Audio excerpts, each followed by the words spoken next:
Okay, Fitz, the early years and the Portlaoise Plane. Thank you again, ladies and gentlemen, for giving me the opportunity to bring to you the story of the connection between Colonel James Fitzmaurice and the Aldritt Garage in Portlaoise and his association with the Aldritt monoplane, also known as the Portlaoise Plane. This photograph taken in the summer of 2019 shows the plane with Chief Restorer Brendan O'Donoghue and Johnny Malloy, along with Teddy Fennelly and myself. Where it all began. As Teddy alluded to earlier, Fitz's passion for aviation was ignited in his formative years in Portlaoise when he happened one day in 1909 on his way home from the Christian Brothers School to step into Louis and Frank Aldritt's garage in what was then known as Marlborough. There is a good account of this encounter in Teddy's biography of Fitz, chapter 2, called Aladdin's Cave. Fitz was enthralled to see that the Aldritt brothers were in the process of assembling an airplane in their workshop in Marlborough. I just want to read a short extract from that book. To my youthful mind, the workshop was more wonderful than Aladdin's Cave. From then onwards, I spent my every idle hour there and pottered about endeavouring to help, although in actual fact, I was probably just a little nuisance getting in everybody's way. He goes on to tell of the building of the airplane and of his youthful enthusiasm in the unusual and wonderful project.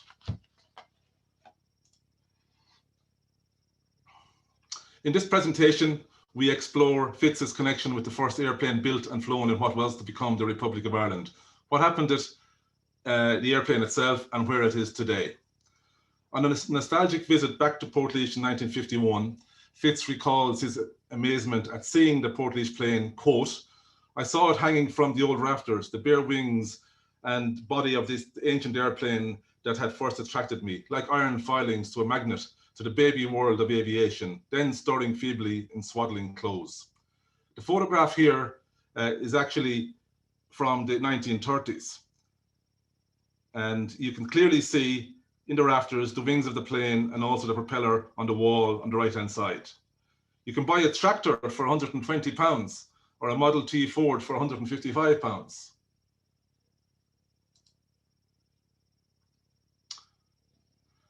To put it in context, when Fitz stumbled into Aldritt's garage, he was only 11 years of age. It was only 6 years since the Wright brothers' famous flight in Kitty Hawk, North Carolina. It was the same year that Blériot crossed the English Channel and that Harry Ferguson first took to the air in Belfast, and another 10 years before the first Atlantic crossing by Alcock and Brown. As you can see in the timeline, another 9 years would pass before the first east to west crossing of the Atlantic by Fitz and the crew of the Bremen, the very reason why we are gathered here today. The Portlaoise plane is mentioned in several local publications of the time. Here is an extract from the GA notes of the Nationalists from August 1907, where the authors tongue-in-cheek proposed to use the Aldritt flying machine to report on 3 games happening on a particular Sunday afternoon in August 1907 throughout County Laois. There's another mention in King's County Chronicle, published in Burr, formerly Parsonstown, in November 1909. You can see here that Ross Gray's sausages were still very popular at the time. It reads as follows: Queen's County to the fore. A few days ago, we alluded to the inventive skill of a Burr man in the field of aviation. In view of this, it will be of interest to note that during last week, 2 brothers, Louis and Frank Aldritt, engineers of Marlborough, have succeeded in the presence of some friends in covering a short distance in a small airplane. The brothers a year ago designed a motor car, which is a triumph of mechanical skill. The young men possess a high degree of mechanical skill and have refused offers from firms across the Channel owing to a love of their native town.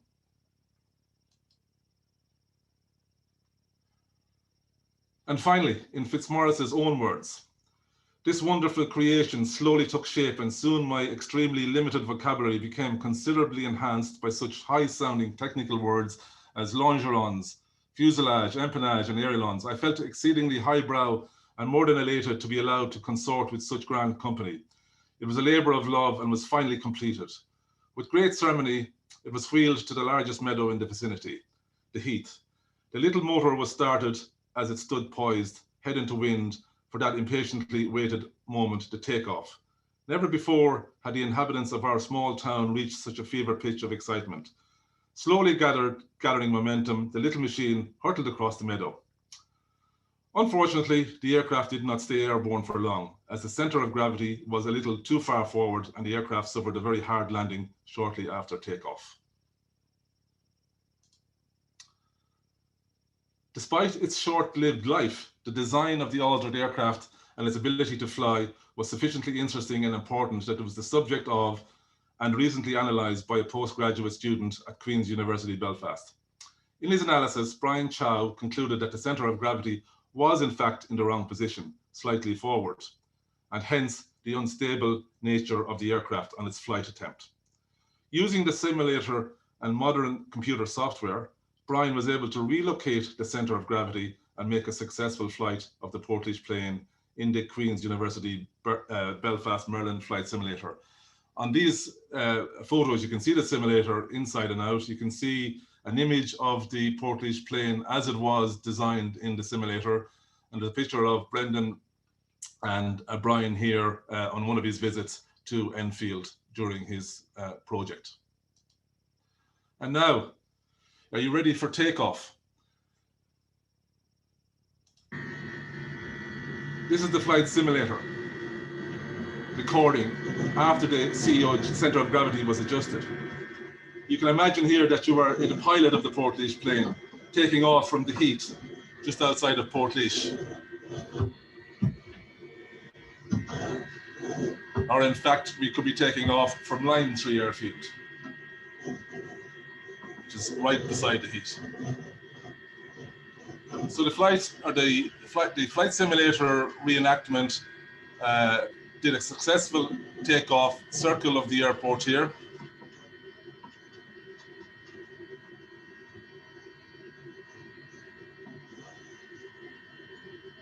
And I'll just wind it on a little bit here. Comes back into land on the same strip. Without any hard landing, it has to be said. So we're landing here now on the first fairway on the Heath Golf Club.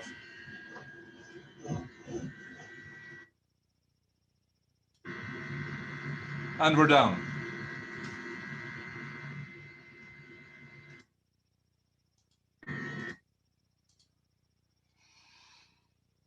Okay, the Aldritt monoplane gets various mentions in publications down the years, from British aircraft before the Great War to A View from Above by Donald McCarran, to Pioneers, Showmen and the Royal Flying Corps by Guy Warner. We're just going to read a short extract there, as you can see. In 1912, at his garage in Portlaoise, known in colonial times as Marlborough, a Mr. Aldritt built a monoplane and took to the air while his wife gazed on, terror-stricken at his antics. A young local lad, when not under the tutelage of the Christian Brothers, had assisted in the construction of the plane. He was James Fitzmaurice, and this experience sparked off an enormous enthusiasm in him for aviation. The plane also gets a mention in Flight International in 1967, titled Relic in the Roof. And in 1969, it is of such historical significance that Captain Kelly Rogers from Aer Lingus pleaded with Donny Aldritt that the plane should be donated to the Aviation Museum that was to be constructed soon at Dublin Airport. This was the last mention of the Portlaoise Plane for over 40 years. It was forgotten about and disappeared from Portlaoise. Some claimed it made its way to Dennis Lucy's Motor Car Museum in Killarney. Others claimed it was sold to a collector in the UK in the 1970s. It was not until an article published in 2013 by a former Portlaoise native, now living in Liverpool, that the mystery was solved. Joe Rogers, who happens to be on the call this evening, I believe. How are you, Joe? Nice to have you here. His father was instrumental in the construction of the original plane. He was on holidays in the south coast of England when he got a tour of the Filching Manor Motor Museum, where in one of the far-flung corners of the complex, he rediscovered the Portlaoise Plane. He learned that it was acquired by the current owner's father, Carl Fuchs Halbard, back in the 1970s, as he toured Ireland looking for vintage motor cars to add to his collection. He had great plans to restore the plane to its original glory and display it, but other projects took priorities over the years. Here's where the museum is located, as you can see. It's in the summer of 2018, both Teddy Fennelly and myself flew to London and travelled by car to Eastbourne to meet with Mr. Halbard and to witness the plane for ourselves. To be fair to the Halbards, they did look after the plane really well and treated it with preservative annually. Teddy built up a good rapport with Carl and eventually persuaded him to sell the aircraft after several visits, and that the plane should be returned to its rightful home back in Ireland. Here you can see it hanging in the rafters after 50 years. And here you can see the wing spars constructed from bamboo poles that were sourced in the Coote family estate in Ballyfin, which is in later years was Ballyfin College and is now Ballyfin Hotel. Also visible on the right-hand side is the cockpit and the bucket seat used by the pilot. In December 2018, both John Fenley, Teddy's son, and myself made one final return journey to Filching Manor to transport the aircraft back to Laois. The event was recorded by Portage photographer Terry Conroy, who accompanied us on the trip. We were very lucky to have the expertise of Eastway Logistics from Limerick, whose owner, Frank McNamara, kindly provided an air ride transportation truck to handle the delicate cargo once again across the Irish Sea. This is the fuselage being loaded onto the truck. Back in Dublin in January 2019, we gathered some aviation enthusiasts and local Laois dignitaries to view the plane back on Irish soil. Here's a group of enthusiasts who gathered on a cold January morning in Donabate. Looking pretty bleak at this stage, as you can see, laid out in the warehouse in Donabate. The original wing structure as laid out, the intricate woodwork shown here is testament to the highly skilled local artisan and carpenter called Johnny Conroy, who worked with the Aldritts in the construction of the plane. The discussion about restoration begins. Here we see Brendan O'Donoghue, Johnny Malloy, and Eamon Culleton deep in discussion.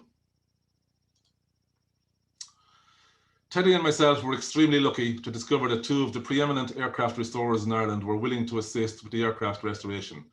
But Brendan O'Donoghue and Johnny Malloy, both ex-Air Corps and Aer Lingus men respectively, had already worked together on the restoration of the original Aer Lingus plane, the Uller. The Portlaoise Plane was relocated to Brendan's workshop, where the restoration would commence under the watchful eye of project manager Tim Costello, who we mentioned previously. The team was completed with the addition of a gifted engineer and craftsman from Emo, County Laois, called John Harris. John was instrumental in getting the undercarriage support and wheels remanufactured. As you can see in the photographs, we had some reference material to work on. The design and construction of the Blériot plane outlined in the Aero Manual 1910 was a guide for us. As the original engine and propeller were no longer available, a plan was hatched to come up with replicas as close as possible to that described in Teddy's Aladdin's Cave, mentioned earlier. The engine was described as a 3-cylinder inline water-cooled engine cast in Dublin by Tonge and Taggart and with a forged crank from R&E Hall of Salford, fitted with a Bosch magneto. Based on this and using the Wright brothers engine design as a guideline, theirs was a 4-cylinder inline model. We set about designing and remodeling a replica engine. Tim Costello was instrumental in this process and in finding a craftsman who was expert in engine restoration, namely Kip Lankinow of Kip Motor Company in Dallas, Texas. Regarding the propeller, Brendan O'Donoghue has sourced a replacement in line with the original as seen in the Aldritt's garage photograph shown earlier. There's an update from Kip there, I just mentioned in the bottom left. We're currently welding the crankcase together, and once that's done, it should be only take a week or so to finish aging and assembly. This is an update on the 7th of April to 2021 from Dallas. Here are Johnny and Brendan at work, some of the finer details shown, and Tim is in conversation with Brendan on the replica engine and propeller solutions. My wife Anita had the honour of being the first person to sit in the cockpit of the Portlaoise Plane in over 110 years. An aerial view of the Portlaoise Plane. Some of the detailed pieces now varnished. Teddy, Brendan and Tim pose here with the wing structure. And finally, okay. Just 1 second, waiting for the slides to catch up. Yeah, finally, Teddy, Brendan and Tim later in the year showing some of the varnishing work accomplished. At this point, I would like to play a short clip of a fireside chat that I held with Tim Costello in his home last week to discuss his involvement with Fitz and the Portlaoise Plane. Tim is a qualified mechanical engineer and a former RTE executive who wrote and produced two preeminent RTE documentaries on Fitz, one in 1978 for the 50th anniversary and one in 1998 for the 70th anniversary. These productions included some rare black and white footage of the takeoff in Baldonnel and of the celebrations after the flight in New York, which we've shown here tonight, courtesy of Tim. Let's hear from the man himself. Tell me, how did your involvement and interest with Fitz and the Aldritt monoplane come about? Well, it's very hard to remember back that far because the first thing I heard about it was Teddy Fennelly. It was the editor of a newspaper in Portlaoise, and he appeared at my doorstep one day wondering that had I got any photographs or documents about Colonel Fitzmaurice, because he was going to start writing a book. That was the start of that. Right.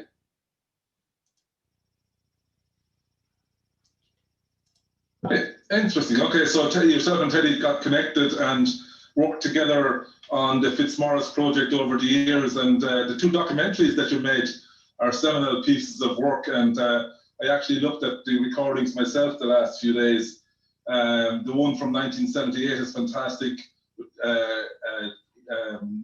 Captain Darby in it, and the old black and white footage. The one from 1978 is excellent as well, and maybe the audience here might like to see those at some point in the future. But after that, you got involved with Teddy in the Portlaoise Plane restoration project, and you were instrumental with Brendan O'Donoghue in helping the restoration project as project manager. What would you say was one of the most intriguing parts of the restoration project? Well, the highlight of my life was meeting Teddy Fennelly in the first place, because we immediately started swapping information and photographs with each other, documents and all sorts of things. And it's amazing. Well, in connection with the plane itself and the restoration, what would have been the highlight?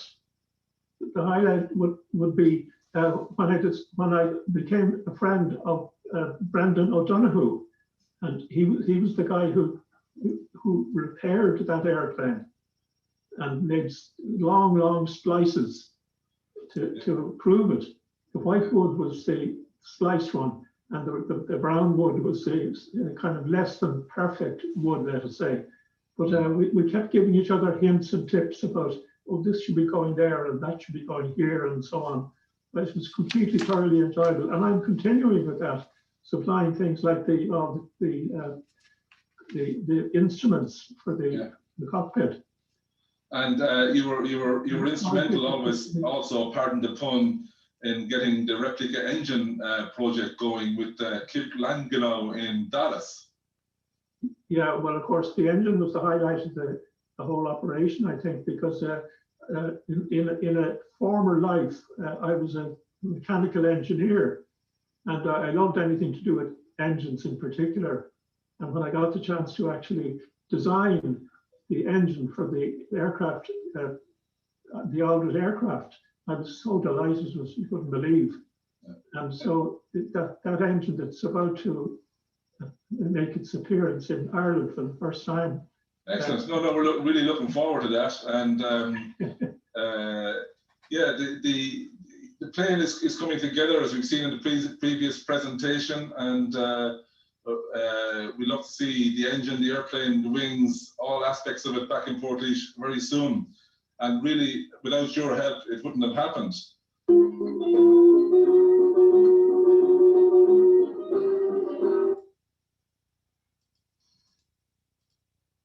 Okay, folks, so just to conclude then on the Portlaoise Plane, final destination, question mark.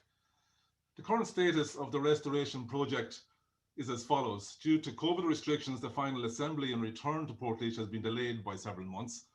It had been planned to have the plane back for an unveiling ceremony in the newly restored Fitzmaurice Place on Saturday the 10th of April, with an open air display to coincide with the Bremen Fitzmaurice annual event. Instead, we're giving you this virtual update today, and we plan to host a real live event later in the summer, hopefully in August, to coincide with Heritage Week. The Colonel Fitzmaurice Commemoration Society hopes to find a permanent home for the Portlaoise Plane in Portlaoise. A temporary location has been kindly offered by Laois County Council. Ideally, we would like to see it in a location on display to the public to be seen along with other Fitz memorabilia and media explaining the story. We hope to see you all again during National Heritage Week in August 2021, when we hope to display the Portlaoise Plane, COVID restrictions permitting. Perhaps we'll have another fly past like what the Irish Historic Flight Foundation did for us in 2018. You can see in the picture here. In the meantime, we'd love for you to keep in touch. You can message us on Twitter at Portlaoise Plane and portlaoiseplane@gmail.com.